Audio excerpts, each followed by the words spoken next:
আপনার হচ্ছে রোগীর লোকও দেখবেন যে বিবৃতি দিচ্ছে ডাইরেক্টরের রুমে যে তার বাচ্চাটা মারা যাওয়ার পরে তাদের কিন্তু অভিযোগ নাই যে ডাক্তার অ্যাটেন্ড করে না বা কেউ অ্যাটেন্ড করে না, এটা কিন্তু তাদের অভিযোগ না। তাদের অভিযোগ হচ্ছে কি যে তারা ফার্স্ট স্টেশনে তার নাকি দাদা মারা গেছে বা চাচা মারা গেছে, এমন আর কি 1 মাসের ভিতরে তার অনেকগুলো স্যাড ইভেন্ট ঘটছে। এটা অবশ্যই দুঃখজনক, কিন্তু সেই ফ্রাস্ট্রেশনে সে ডাক্তারের গায়ে হাত তুলছে। তো একটা মানুষের ফ্রাস্ট্রেশন হলো, আগে যেমন মানুষ ছিল না যে হচ্ছে হাজবেন্ডের একটু রাগ হইলো বউ পিটাইতো, এখন হাসপাতালে এসে একটু আমি ফ্রাস্ট্রেশনে পড়লাম, রোগী মারা গেল, আমরা ধরে ডাক্তার পিটাবো। এটা তো কোনো সভ্য সমাজের কাজ হতে পারে না, তাই না? আর আমরা জানি যে আমরা আসলে একটা দেশ হিসেবে যথেষ্ট অর্থনৈতিকভাবে দুর্বল, সেজন্য স্বল্প সীমাবদ্ধতায় আমাদের কাজ করা লাগে। আপনারা আজকে একটা ছবি অবশ্যই নেবেন, দেখেন 2029 জন রোগী ভর্তি আছে, যেখানে বেড অকুপেন্সি 500 জন, তাহলে 500 জনের জায়গায় আপনি 2000 জনকে সেবা দিচ্ছেন। এরকম কেন করা হচ্ছে? তখন এক মহিলা ওখানে ভিডিও করা শুরু করে, ঠিক আছে? ভিডিওর সময় আমরা চেষ্টা করি যে ভিডিও মানে ফোনটা ওনার হাত থেকে নিয়ে নেওয়ার, তখন আমাদেরই উপরে হচ্ছে এক মহিলা বেডের উপরে উঠে আমাদের গায়ের উপর হুমড়ি খেয়ে পড়ে। তারপরে আমার এই ফ্রেন্ড বাঁচাতে যে তারপর ওকে হচ্ছে অ্যাটাক করে। ওকে কেন অ্যাটাক করা হবে তখন? এখন জাস্টিফাই করেন যে অ্যাটাক কে আগে করছে? শুধু অ্যাটাক না, ওটা তো চুল ধরে টানা পায় ফেলে দেওয়া এরকম অবস্থা। কথা বলছেন শিক্ষাগত যোগ্যতা, ওই মেয়েটাও তো পলিটেকনিক্যালে পড়ে, তো অবশ্যই এডুকেটেড, অতটা আনএডুকেটেড লো ফ্যামিলির না। কত যোগ্যতার কথা তুলে আনছে, আমরা না। আমরা কেন মানে আমরা কেন অ্যাটাক করলাম পরবর্তীতে ওদেরকে?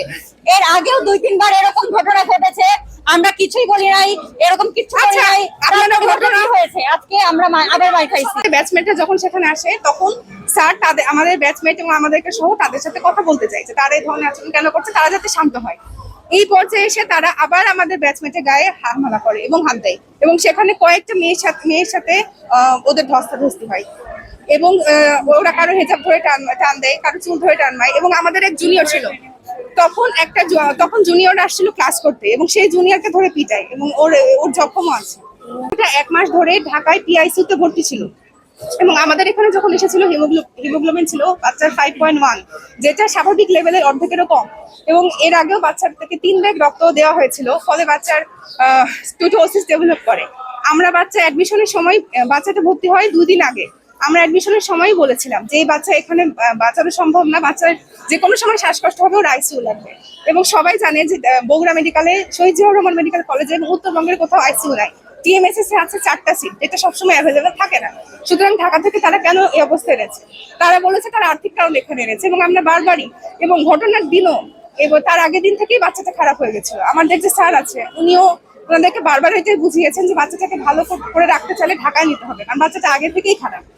হচ্ছে ওনারা নিজেদের দোষ স্বীকার করেছে। ওনারা বলেছে যে ওনার বাবা মারা গেছে, মা মারা গেছে, লাস্ট 1 বছরের জন্য ওনারা মেন্টাল স্টেবিলিটি হারার কারণে ওনারা হচ্ছে আমাদের ইন্টার্নদের উপর আঘাত করছে।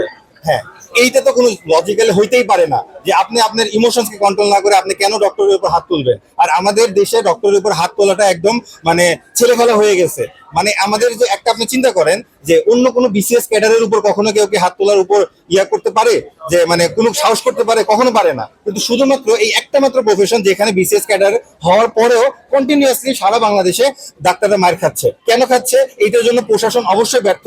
আমাদের সরকারের কাছে দাবি থাকবে যে আমাদের যে 2024 সালে স্বাস্থ্যসেবা ও সুরক্ষা আইন আছে সেটা দ্রুত বাস্তবায়ন করার জন্য।